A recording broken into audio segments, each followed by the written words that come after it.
Mesdames, Mesdemoiselles, Messieurs, encore une fois, bonjour. Au micro, Jacques Roger. J'espère que vous portez très bien.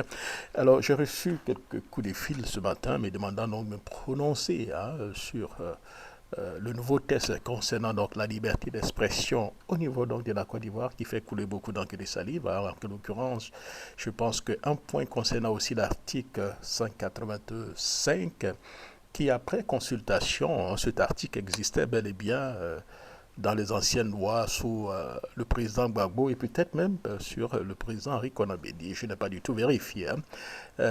Souffrait un peu mon manque, mon ignorance, parce que je ne suis pas un juriste et vous savez, dans le domaine du droit, il faut être assez précis, concis et puis savoir ce qu'on dit.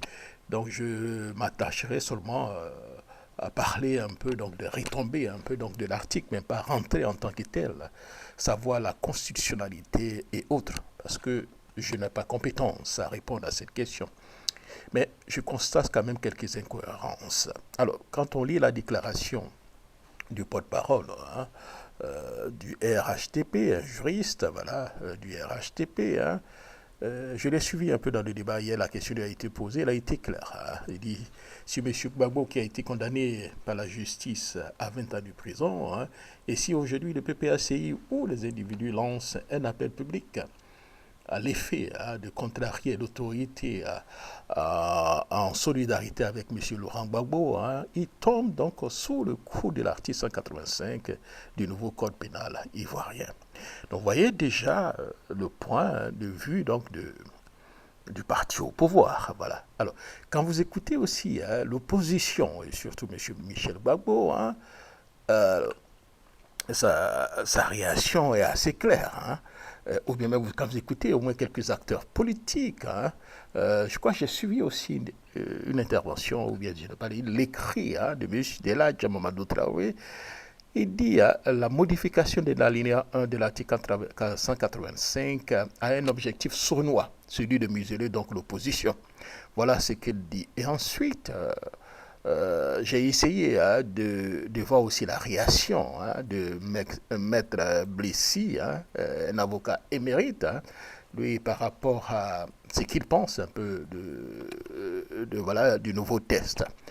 Maître Blessy dit ceci, il explique que donc, cette nouvelle loi permettrait donc de poursuivre un citoyen X pour atteinte à la sûreté de l'État pour une infraction souvent teintée de considérations politiques. Selon lui, une condamnation prononcée dans un tel contexte serait inévitablement influencée par les ordres donnés par la justice.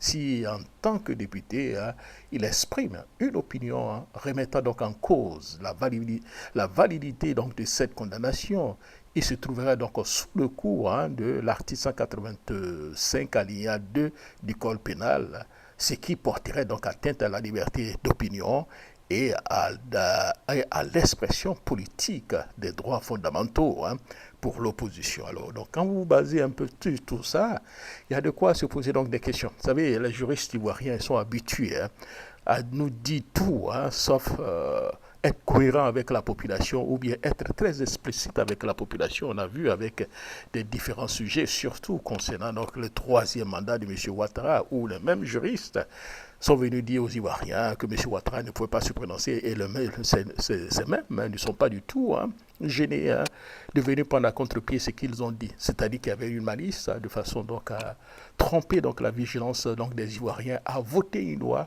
pertinemment. Ils savent pertinemment que ce n'est pas du tout cohérent ce qu'ils disent. Voilà.